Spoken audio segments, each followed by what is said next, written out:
이번에 또 좋은 사고를 한번 쳐주지 않을까? 메달리스트가 한 명이 더 생길 수도 있다. 전 국민이 기대하는 선수. 지금 얘기한 선수들이 모두 대한민국 최초로 만들어가지 않을까.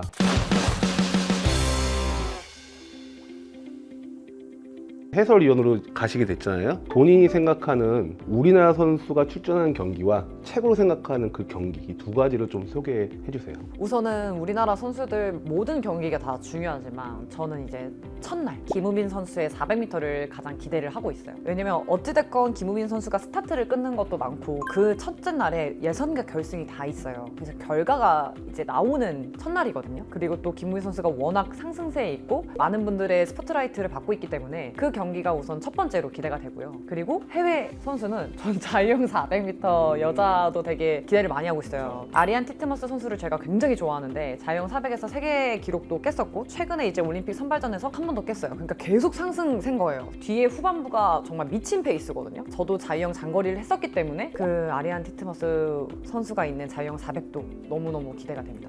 그 외적으로 경기에 또 우리나라 선수 중에서 또 기대가 되는 혹시 경기가 있을까요? 우선 아까 말했던 김우희 선수, 전 국민이 기대하는 황선우 선수, 이 두 선수를 제일 많이 기대하실 텐데 저는 이주호 선수 그리고 김민섭 선수 이 두 선수 정말 기대가 많이 되거든요. 그리고 남자 단체전까지. 그래서 저는 사실 진짜 아까 말씀드린 대로 다 기대가 되는데 이주호 선수도 워낙 지금 상승세에 있고 작년에 아시안 게임에서 보여준 모습과 인터뷰를 제가 정말 인상이 깊었기 때문에 이번에 또 좋은 사고를 한번 쳐주지 않을까라는 뭔가 느낌도 있고 황선우 선수도 사실은 지금 계속해서 기록이 안 나오는 게 아니잖아요. 지금 라이벌과 굉장히 비슷한 기록대를 갖고 있는데 또 거기서 어떤 이변이 벌어질지 그리고 어떤 또 좋은 모습을 보여줄지 그 부분도 굉장히 기대가 많이 됩니다. 이주호 선수는 지금 나이가 30이에요. 30이 됨에도 불구하고 기록이 계속 좋아지고 있어요. 수영 선수가 30이라고 하면은 거의 뭐 은퇴하고도 남을 정도의 나이인데 그럼에도 불구하고 기록이 계속 좋아지고 있어요. 이주호 선수 같은 경우에는 지금 배영에서 나오는 기록들이 어마어마한 기록이에요. 왜냐면은 최고 기록으로 따져보면은 조금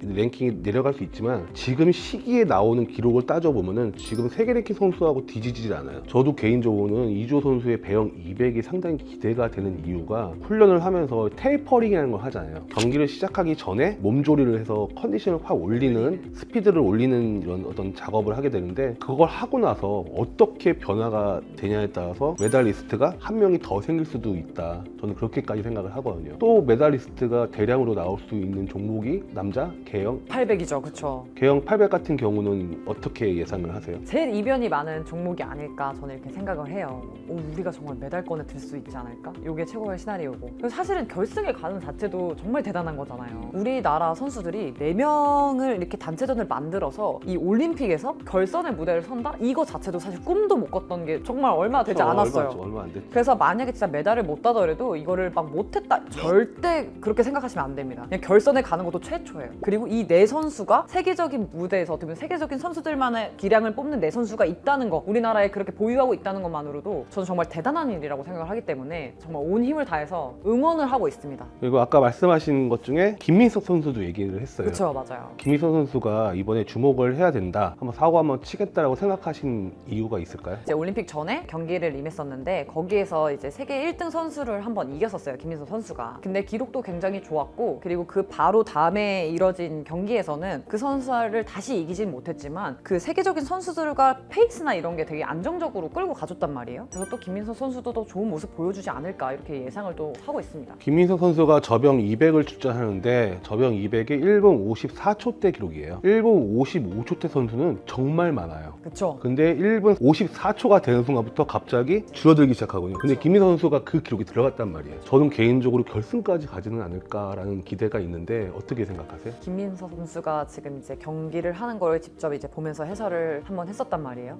근데 컨디션 조절을 잘하면 결승까지 갈 수 있지 않을까. 왜냐면은 이게 많은 분들이 모르시겠지만 세계 무대, 올림픽과 우리나라의 경기는 정말 많이 다르잖아요. 그렇죠. 그 정도 선수들은 우리나라 국내 대회선 예선에서 사실 천천히 해도 결선에 갑니다. 그러니까 이제 조금 이렇게 조절을 하거나 이런 게 있는데 이제 올림픽이나 세계 선수권이나 이런 무대에 갔을 때는 예선부터 최선을 다해야 되고 그리고 또 준결선이 있기도 하고 막 이러다 보니까 그 체력 분배를 잘해야 되고 그래서 경험이 쌓일수록 잘하는 모습을 많이 보여주거든요. 그래서 김민석 선수도 이제 조금은 체력 관리만 잘하면 결선에도 올라갈 수 있는 뭐 대단한 모습을 보여주지 않을까 저는 이렇게 예상을 해봅니다. 저는 이번 올림픽이 기대되는 이유 중에 한 가지는 우리가 예선, 준결승, 결승을 뛰잖아요. 예선 때 통계가 있어요. 예선 때 선수들이 자기 기록이 나오는 비율 그게 20%도 안 돼요. 준결승이나 결승을 갈 수 있을 정도 실력이 돼야지 자기 퍼포먼스를 다 발휘할 수 있거든요. 근데 지금 한국 선수단은 충분히 준결승까지 갈 수 있는 실력이 되기 때문에 아마 이번 올림픽은 최고의 성적이 나오지 않을까라는 생각이 드는데 어떻게 생각하세요? 저도 그렇게 생각을 합니다. 그래서 많은 분들이 수영 올림픽을 정말 많이 기대를 하고 기다리시는 것 같아요. 우리나라 선수들도 워낙 준비가 잘 되고 있고 그걸 뭐 실제로도 올림픽 열리기 전에 대회에서 증명을 계속 해보이고 있기 때문에 얼마나 더 좋은 성적들을 가지고 올까 그 부분을 좀 지켜봐야 될 것 같아요. 기대되는 종목이 우리나라 선수들은 다 얘기하고 싶단 말이죠. 그렇죠. 김서영 선수도 이번에 4번째 올림픽에 출전하는 선수고 또 김서영 선수는 어린 시절부터 국가대표의 일원으로서 정말 많은 역할을 했다고 생각하거든요. 그래서 김서영 선수도 꼭 좀 지켜봤으면 좋겠고요. 그리고 또 평영에 최동열 선수도 나가잖아요. 그리고 또 조성재 선수도 있고 자유형 50에 지우찬 선수도 작년에 아시안게임에서 워낙 잘했으니까 그래서 그분도 많이 기대를 하고 선생님 또 어떻게 생각하세요? 일단 김서영 선수 같은 경우에는 자카르타 아시안게임에서 금메달 땄을 때 그 기록으로 만약에 도쿄올림픽 때 나왔다면 금메달이에요. 아쉽게 그때는 결과가 안 좋아서 좀 이번에는 그 꿈을 펼치면 어떨까라는 생각이 들고요. 그 다음에 이은지 어린 선수인데 배영 200에 출전하게 되는데 이은지 선수도 나이는 어리지만 벌써 2번째 올림픽 출전을 하는 선수고요. 저는 개인적으로 지우찬 경기도 되게 기대가 돼요. 기대가 돼요. 준결선에 갈 수 있을 거라고 생각하세요? 기록사로는 준결승 충분히 가죠. 왜냐하면 16위권에 해당되는 기록이고 한국에서 20년 만에 그 종목에 출전하는 경기예요. 지우찬 선수가 아시안게임에서 금메달도 땄고 그다음에 이 선수가 또 스타트가 상당히 좋잖아요. 외국에 나가면 다 좋기 때문에 거기서 밀리지만 않으면은 해볼만 하지 않을까?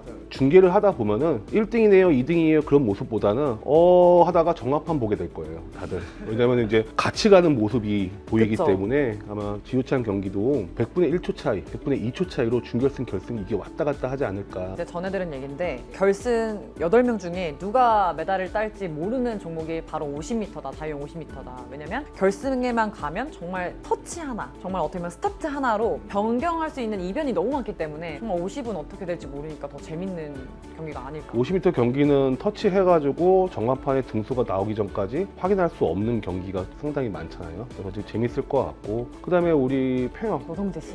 평영 200의 조성재, 100에는 최동열 선수가 있죠. 조성재 선수도 올림픽 이제 2번째 출전한 경기인데 이 선수가 2분 8초대 기록을 갖고 있는데 이렇게 절대 느린 기록이 아니에요. 근데 이 선수 잠재력은 충분히 결승까지 갈 수 있는 선수고 그 다음에 또 최동열 선수도 상당히 순발력이 좋고 근력이 그쵸. 좋아요. 그리고 최동열 선수의 장점이 뭐냐면 훈련 시간이나 집중력이 좀 좋은 것 같아요. 최동열 선수가 수영을 정말 좋아하고 사랑하고 수영에 대해서 정말 이렇게 고민하는 친구거든요. 우리가 다른 선수 몇몇 선수에 집중을 하고 있지만 지금 얘기한 선수들이 모두 대한민국 최초로 만들어가지 않을까. 맞습니다. 사실 메달권 선수가 아니어도 지금 다 최초를 계속 갱신하고 있는 우리나라 선수들이거든요. 저는 모든 경기가 다 기대가 되는 것도 사실 사실이고 다 온 마음을 다해서 응원을 해줬으면 좋겠습니다. MBC 해설위원으로 파리 올림픽까지 이제 가게 됐잖아요. 해설위원이라는 이 활동을 통해서 얻고 싶은 목표가 하나 있나요? 사실 저는 이 해설위원이 됐다는 것 자체가 저의 목표를 하나 이뤘다고 얘기를 하고 싶거든요. 사실 저는 이 올림픽 해설위원이 됐다는 전화를 받았을 때 울었어요. 전화가 사실 저는 되게 늦게 받았어요. 그래서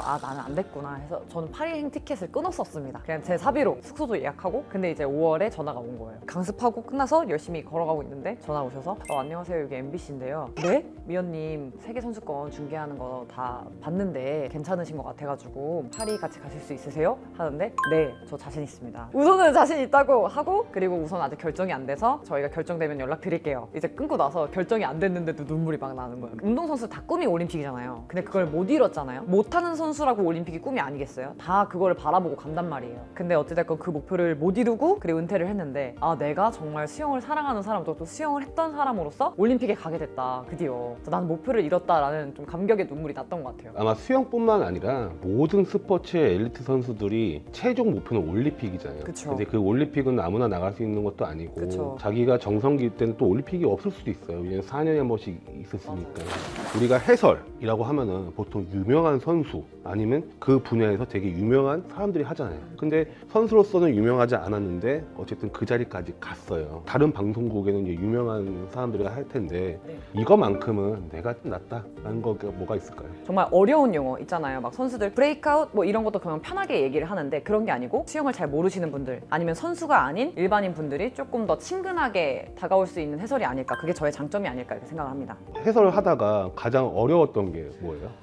저는 진짜 이거는 제가 공부를 정말 많이 한단 말이에요. 막 8일을 시합을 한다고 하면 한 달을 준비를 해요. 왜냐면 수영은 다른 종목하고 다르게 뭐 800명 이상의 선수가 출전을 하고 올림픽 외에는 더 많은 선수가 출전할 때도 있고 그러니까 그 외국 선수들을 저희가 다 파악을 할 수가 없잖아요. 근데 주요 선수만 공부를 하더라도 그 주요 선수들이 한 종목만 뛰는 게 아니고 두세 종목, 막 단체전까지 4종목을 뛰니까 정말 어려웠거든요. 이름이나 이 레인에 있어서 이 선수들이 헷갈려서 발언이 잘못 나올 때가 저는 제일 어려웠던 것 같아요. 저 기억나요.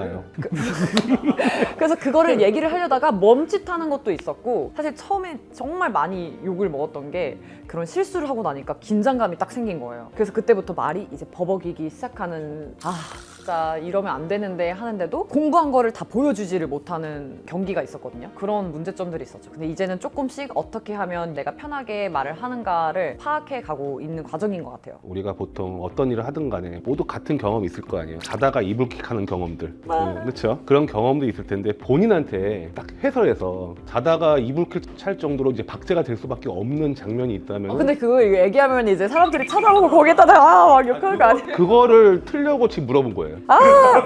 아니 제가 이제 큰 실수를 딱 2번 한 적이 있어요. 자료 조사를 막 해가잖아요. 근데 그날 경기 순서를 제가 잘못 배치를 한 거예요. 이제 배영 선수들이 등장을 하는데 평영에 대한 설명을 하고 있었던 거예요. 다른 종목에. 근데 배영 선수들이 나와서 스타트를 올라가는 게 아니고 내려가는 거예요. 그래서 그때부터는 진짜 갑자기 몸에 열이 막 엄청 오르면서 큰일 났다. 근데 그때부터 다시 배영에 대해서 설명을 하고 했죠. 근데 집에 가면서 울었어요. 저한테 너무 스스로 화가 나가지고 이거를 왜 찾냐, 더블 체킹을 해야지. 아예 다른 종목을 제가 얘기를 해버린 거니까 그게 진짜 좀 이불킥이었어요. 유튜버가 틀리게 진짜 우리 국민이 볼 수 있는 그 방송국이잖아요. 근데 이 방송국에서 실수하면 그 스텝이 있을 거 아니에요. 그 스텝 반응은 어때요? 아니 뭐 혼나진 않고 괜찮다고 하는데 조언을 많이 해주세요. 위원님 뭐 이런 멘트는 이렇게 바꿔주세요 라든지. 그게 너무 어렸어요. 결선, 결승 이런 것도 방송사에 따라서 얘기하는 게 다르고 경기, 대회. 근데 시합이라는 얘기는 또 쓰면 안 되고 막 이런 것들이 있어요. 그런 것도 되게 조심해야 될 단어들이 많단 말이에요. 그리고 제가 하나 이불킥이었던 게 동타. 동타는 정말 하면 안 되는데 동타가 나왔네요 이런 거예요. 그래서 제가 진짜 그걸 하면서도 이거는 우리 선수들이 하는 말이지 그치. 하면 안 되는 말인 것 같은데 끝나자마자 위원님 죄송한데 동타 안 됩니다 이렇게 딱 좀 실수가 있었죠. 혹시 해설하면서 가장 기억에 남는 어떤 발음이나 우리가 흔히 알고 있는 국어인데 모르고 있던 것들이 꽤 많잖아요. 그런 경우도 상당히 많으시죠? 해설은 제가 쓰는 용어들로 하게 되니까 그런 건 없는데 다 제가 그렇게까지 딱딱하게 처음에 얘기하는 거를 충격을 받았어요. 나름 해설위원은 말을 이렇게 좀 깔아야 된다 생각해서 한번 지켜보겠습니다 이렇게 한 거예요.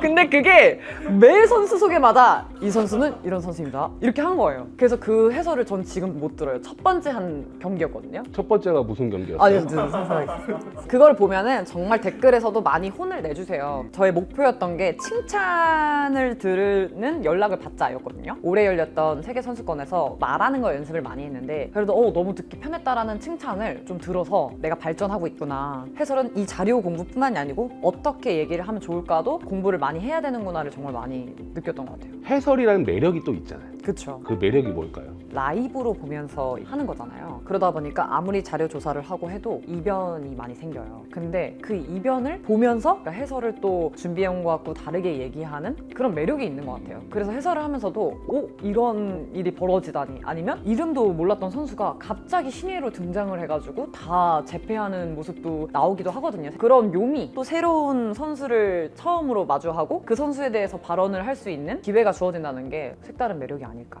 우리가 발표할 때도 마찬가지지만 자료를 이만큼 준비했다고 해서 이걸 다 활용하는 건 아니잖아요. 그렇죠. 항상 해설이나 발표한 사람들은 뭔가 이렇게 준비를 많이 하는 것 같은데 요즘에는 그 준비를 어떻게 하고 계세요? 우리나라 선수들 경기를 중점적으로 하고 있긴 한데 우리나라 선수뿐만이 아니고 그의 라이벌들 많이 보고 있고 전에 열렸던 경기들에 대해서 페이스라든지 뭐 영법이라든지 이런 걸 좀 보고 있는 것 같아요. 진짜 이 선수에 대한 정보만 가지고는 그 한마디 뱉는 것도 안 나올 때가 많거든요. 많은 시청자분들이 뭐 해설하는 거 들어보면 별거 아닌 것 같은데 그 별거 아닌 거 얘기하기 위해서 준비해야 되는 것도 되게 많은 것 같아요. 이 선수는 어떤 특징이 있는데요. 이 말 한마디 하는 것도 정말 매 경기를 보고 어떤 페이스를 가졌는지도 내가 알고 있어야 되는 거고. 저는 선수한테 궁금한 거는 제가 해설을 하러 파리에 가잖아요. 이 올림픽에 대해서 파리 올림픽이다. 좀 알고 가야 될 게 있을까? 올림픽에 대한 역사에 대해서 좀 말씀해 주실 게 있을까요? 파리 올림픽은 1908년도에 첫 번째 개최를 했었고 그 1924년에 한 번 개최했었고 이번에 100년 만에 이제 2024년에 개최를 하잖아요. 단순하게 100년 만에 개최됩니다라는 의미가 아니라 우리가 알고 있으면 개막식 있죠? 네. 예, 개막식이 처음 이제 만들어진 게 이제 파리 올림픽. 그리고 우리가 국제 경기를 가게 되면 선수촌을 사용하잖아요. 처음 그게 만들어진 게 파리 올림픽이에요. 그럼 그전에는 이제 각자 알아서 하다가